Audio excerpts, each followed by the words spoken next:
Om Shanti 7 October 2021 प्रातः मुरली बाबा कहउछंती मिठे बच्चे खराब कथा शुण नाही केवल बाबांक ठारू ही शुणिबाकु हेब। गृहस्थ व्यवहार रे रही पद्म फूल सदृश रहिबाकु हेब। खराब कथा शुण नाही केवल बाबांक ठारू ही शुणिबाकु हेब। गृहस्थ व्यवहार रे रही पद्म फूल सदृश रहिबाकु हेब।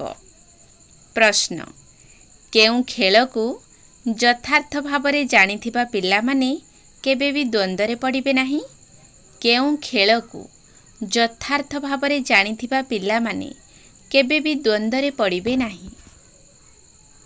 उत्तर दुख एवं सुख भक्ति एवं ज्ञानर जेउ खेल चलीछि एहाको यथार्थ भावरे जानिथिबा पिला माने केबे हेले द्वंद्व रे पड़ी न थांती। तुमे जानिछ भगवान काहाकू दुख देई न थांती। से हेउछंती दुख हर्ता सुखकर्ता। जेतेबेले समस्ते दुखी होई जाउछंती सेतेबेले दुखरु मुक्त करिबा पाई से आसुछंती। गीत यह कौन आ जाया सबेरे सबेरे। ओम शांति। पिला माने कौन सुनिले भक्तिर गीत। भक्ति को इंग्राजी रे फिलोसफी कहा जाए। उपाधि मिली थाए डॉक्टर ऑफ फिलोसफी। भक्ति तो छोट बड़ मनुष्य सबु जानिछंती। काहाको भी पचार ईश्वर केउठारे रहुछंती तेबे कही देबे सर्वव्यापी अटंती। एहा भी फिलोसफी हेला ना। शास्त्रर कौनसी भी कथा बाबा सुनाउ नाहंती। कौनसी भी भक्त को ज्ञानर सागर कुहाजिब नाही। ना तांको पाखरे ज्ञान अछि ना सिए ज्ञान सागरंक संतान अटंती। ज्ञान सागर बाबांकु केही जानी नाहंती ना से माने निजको बाबांकर संतान बोली भाबी थांती। से माने समस्ते भक्ति करि थांती भगवान को सहित मिसिबा पाई किंतु से माने भगवान को जानी नाहंती। तेबे भक्तिरु कोन लाभ हेबो। अनेकंकु एही उपाधि मिलुथिबो डॉक्टर ऑफ फिलोसफी किंतु सेमानक बुद्धि रे तो गोटिए कथा ही रहिछि जे ईश्वर सर्वव्यापी अटंती। एहा को फिलोसफी भाबुछंती एथिरे ही तळकु खसी आसीछंती। एहा को कुहा जाए धर्मग्लानी। आमे कौनसी भी मनुष्य मानक सहित शास्त्रर वाद विवाद करि परिबा नाही। आमे कौनसी मनुष्य ठारू पाठ पढ़ी नाहूँ। अन्य सबु मनुष्य मनुष्य द्वारा पाठ पढ़ी थांती। वेद शास्त्र आदि सबु मनुष्य मानक ठारू ही पढ़ी थांती।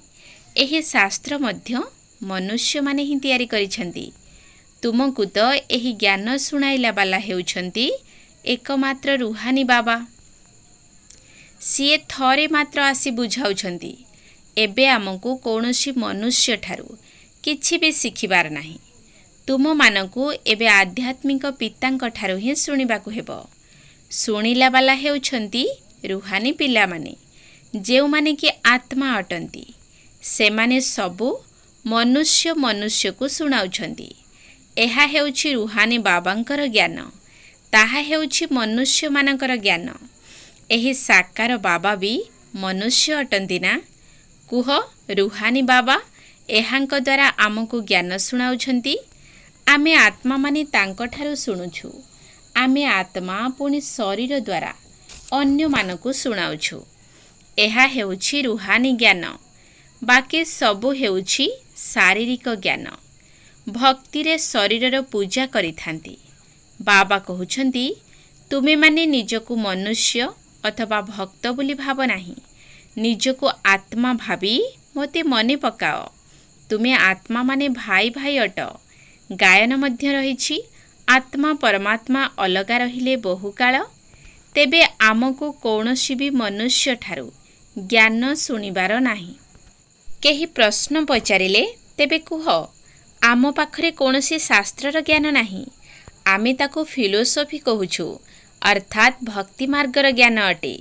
सद्गति देवार ज्ञान केवल एकमात्र बाबा ही देउछंती। समस्तंकर सद्गति दाता जणे बोली ही गायन रहिछि। तेणु तुम पिलामानंकु काहा सहित जुक्तितर्क करिबार नाही। बाबा कहउछंती ज्ञानर अथॉरिटी ज्ञानर सागर मु अटे। मु तुम मानकु कौनसी शास्त्र आदि शुणाऊ नाही। आमर एहा रुहानी ज्ञान अटे। बाकी सबु हेउछि भौतिक ज्ञान। सत्संग आदि सबु भक्ति मार्ग पाई। एकथा रुहानी बाबा आत्मा मानकु बुझाउछंती। सेथिपाई देही अभिमानी हेबा पाई पिलामानकु परिश्रम करिबाकु हे पडुछि। आमे आत्मा माने बाबांक ठारु वर्षा नेउछु। बाबांकर संतान निश्चित बाबांकर ही सिंहासनर उत्तराधिकारी हेबे ना। लक्ष्मी नारायण मध्य देहधारी अटंती। सेमानक संतान माने शारीरिक पितांक ठारु संपत्ति पाउछंती। एही कथा ही अलगा अटे। सत्य जुगरे मध्य शारीरिक कथा होइथाए। सेठारे एही कथा कहिबे नाही जे रुहानी बाबांक ठारु वर्षा मिलुछि। वर्तमान देह अभिमानकु त्याग करिबाकु हेबो। आमे आत्मा अटु एवं आमको बाबांको स्मरण करिबाकु हेबो। एही भारतर प्राचीन जोगर गायन रहिछि। याद हिंदी शब्द अटे। तेबे एही ज्ञान तुमको एबे किए देउछंती? एकथा केही मनुष्य जानि नाहंती। जन्म जन्मांतर मनुष्य मनुष्य सहित कथा होई आसिछंती। एबे रुहानी बाबा रुहानी पिला मानक सहित कथा हेउछंती। रुहानी बाबा ही एही ज्ञान सुनाउछंती। सेथिपाई एहाकु रुहानी आध्यात्मिक ज्ञान कुहाଯାଏ। गीता को मध्य सेमाने आध्यात्मिक ज्ञान बोली बुझी थांती। किंतु सेथिरे देहधारी कृष्णकर नाम लेखि देइछंती। बाबा कहउछंती कौनसी भी मनुष्य पाखरे एही ज्ञान नथिबो। जदि केबे भी केही तुम सहित तर्क करुछंती तेबे तांको कुह एहा हेउछि तुमर भक्तिर ज्ञान। मनुष्य मानक द्वारा रचना करा जाइथिबा शास्त्रर ज्ञान। सत्य ज्ञान तो एकमात्र ज्ञानर सागर बाबांक पाखरे ही रहिछि। से निजे एही ज्ञान देउछंती। तांको परमपिता बोली कहउछंती। पूजा मध्य सेही निराकारंकर ही हेउछि। जदि अन्य केउ निराकारी मानकर पूजा हेउछि तेबे सेमाने मध्य तांकर संतान ही अटंती। माटीर शालग्राम तैयारी करी पूजा करुछंती। रुद्र यज्ञ रचना करुछंती। तुमे माने जानिछ जे सेही परमपिता परमात्मा निराकारी दुनिया रे रही थांती। आमे आत्मा माने मध्य सेठारे रही थाउ। सेही ज्ञानर सागर आसी समस्तंकु ज्ञान सुनाई सद्गति करुछंती। सिए हेउछंती ऊर्ध्वरु ऊर्ध्वरे रहिला बाला परमपिता परमात्मा। सबु आत्मा भाई मानकु अभिनय मिलिछि। जेउ माने पुणी शरीर धारण करी भाई भौणी हेउछंती। बाकी आत्मा माने जणे पितांकर संतान अटंती। आत्मा जेबे शरीर धारण करिथाए तेबे स्वर्गरे सुख नरकरे दुख पाइथाए। एहा काहींकि होइथाए? बुझा जाउछि ज्ञान एवं भक्ति ताहा हेउछि दिन, एहा हेउछि राति। ज्ञान द्वारा सुख भक्ति द्वारा दुख मिलिथाए। एहीपरि खेल तैयारी होइछि। एहीपरि नुहे जे दुख सुख सबु भगवान ही रचना करुछंती। भगवान को सेतेबेले ही डाकी थांती जेबे दुखी होई थांती। भाबी थांती जे सिए सुख देला बाला अटंती। जेबे सुखर समय शेष होई थाए पुणी रावण 5 विकार जुगु दुख आरंभ होई थाए। एहा ही खेल अटे। एहाकु यथार्थ रीति रे बुझिबाकु हेबो। एहाकु ही रुहानी ज्ञान कुहा जाउछि। बाकी सबु भौतिक ज्ञान ताकु आमे सुनिबाकु चाहू नाहु। आमको हुकुम मिलिछि केवल निराकार बाबांक ठारु ही सुण। बाबा कहउछंती खराब कथा सुण नाही।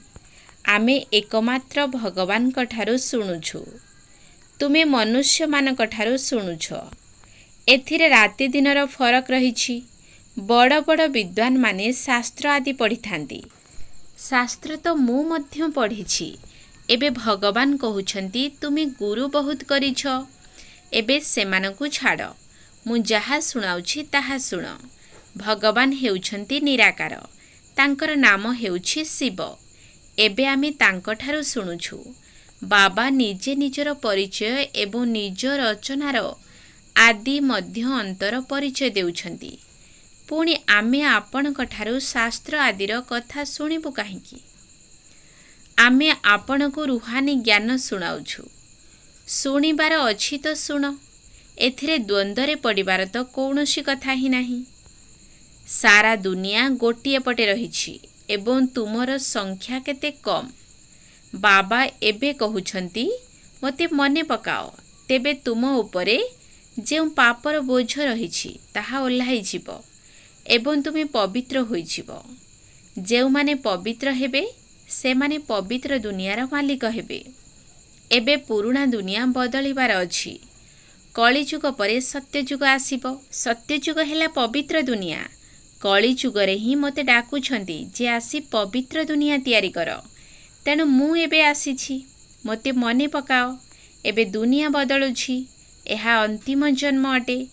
एही पुराणा दुनिया रे आसुरी राज्य समाप्त होई राम राज्य स्थापन हेउछि। सेथिपाई एबे एही अंतिम जन्म गृहस्थ व्यवहार रे रही कमल पुष्प समान पवित्र हुओ। एहा विषय सागर अटे ना। पद्म फूल पानी उपरे रही थाई।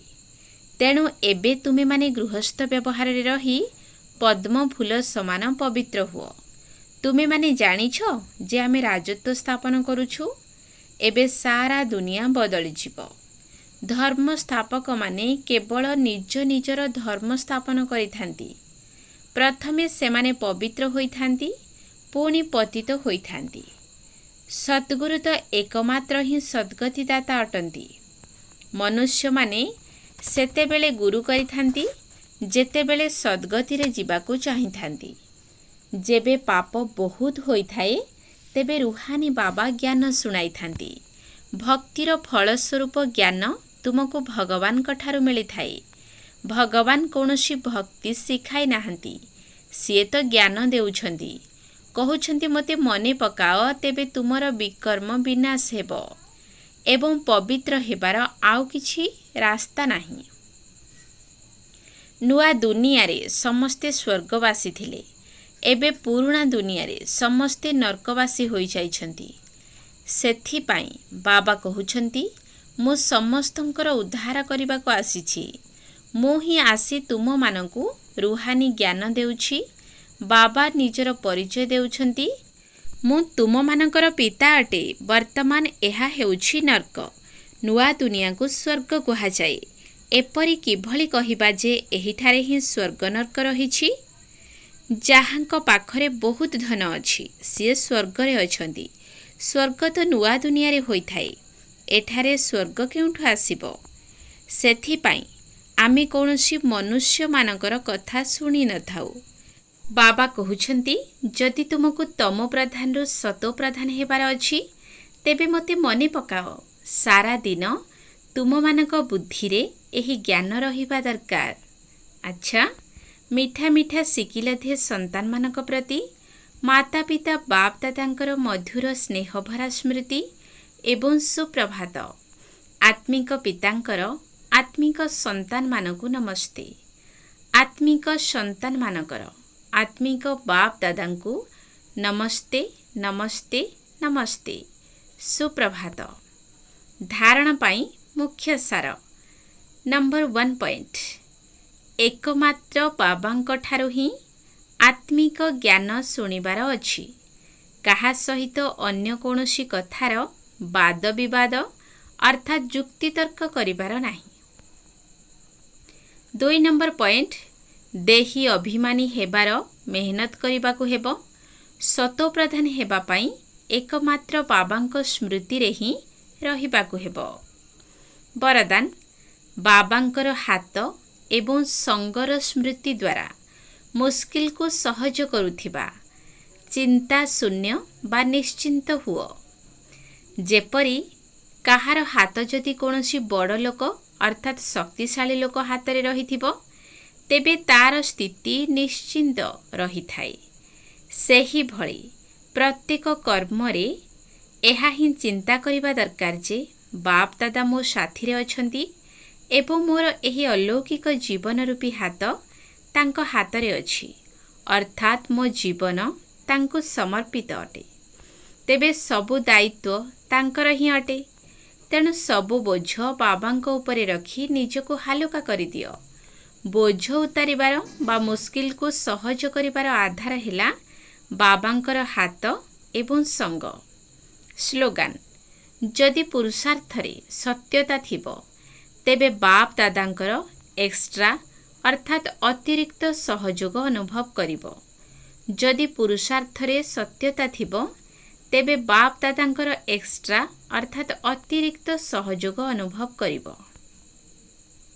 मातेश्वरी जींकर अमूल्य महावाक्य। 1 नंबर पॉइंट, जीवनर आधार हेउछि ज्ञान, योग एवं दैवी गुण। आमर पूर्ण विश्वास अछि जे परमपिता परमात्मा द्वारा आमको ज्ञान प्राप्त हेउछि। एही ज्ञान मार्गरे मुख्यतः 3टी विषय को नहीं पूरा पुरुषार्थ करिबार अछि। प्रथमतः योग अर्थात निरंतर ईश्वरीय स्मृति जहा द्वारा विकर्मर विनाश होइथाए। द्वितीयतः जहा द्वारा समस्त ब्राह्मण और सृष्टिर आदि मध्य अंतर ज्ञान प्राप्त होइथाए। एही ज्ञान आधार रे आम जीवन रे प्रत्यक्ष रूपे परिवर्तन आसी पारिबो एवं आमे उत्तम भविष्य गढ़ी पारिबा। तृतीय कथा, योग्यता। तेणु आमको सर्वगुण संपन्न 16 कला संपूर्ण अवश्य हेबाकु पड़िबो, तेबे ही आमे देवता होई परिबा। तेणु निजे निजे चालिबा, बुलिबा, खाइबा, पीबा समय मध्य एही विषय रे ध्यान रखिबा जरूरी। एही गोटिए जन्म रे ही ज्ञान बल, योग बल एवं दैवी गुणर धारणा करा जाई थाए। तीनोटी जाक कथा परस्पर परिपूरक। ज्ञान बिना योग लागिब नाही एवं योग बिना दैवी गुणर धारणा होई परिब नाही। एही तीनोटी विषय उपरे सारा जीवन आधारित हेले ही विकर्म विनाश होई श्रेष्ठ कर्म होई परिब। एहा को ही ईश्वरीय जीवन कुहाଯାଏ। 2 नंबर पॉइंट, भारतर प्राचीन योग परमात्मा द्वारा शिक्षा दिया जाइछि। आमर एही ईश्वरीय योग भारतर प्राचीन योग नाम रे प्रसिद्ध। एहा को अविनाशी योग कुहाଯିबार कारण एहा परमात्मा द्वारा शिक्षा दिया जाइछि। मनुष्य माने मध्य योग शिक्षा देउछंती। तेणु योगाश्रम आदि रहिछि, किंतु से माने प्राचीन योग शिक्षा देई परिबे नाही। जदि शिक्षा देई पारिथान्ते तेबे सेही शक्ति काहीं? भारत तो दिन को दिन निर्बल होई जाउछि। एथिरो सिद्ध हेउछि जे एही योग अविनाशी योग नुहे। तांको सह योगयुक्त हेबा से निजे ही शिखाई पारिबे, अन्य सह योगयुक्त हेबार नाही। तेणु से शिखाइबे किपरि? एहा स्वयं परमात्मांक कार्य। से ही ए भेद बताई पारिबे। एहा तो आमी जानुछे जे परमात्मा स्वयं योग शिक्षा देई सूर्यवंशी, चंद्रवंशी दैवी राज्य स्थापन करुछंती। परमात्मा प्रति कल्परे आमको प्राचीन योग शिक्षा देउछंती। कहउछंती, हे आत्मा मो सह निरंतर योग युक्त हुओ, तेबे तुमर पाप नाश होइजिबो। ओम शांति।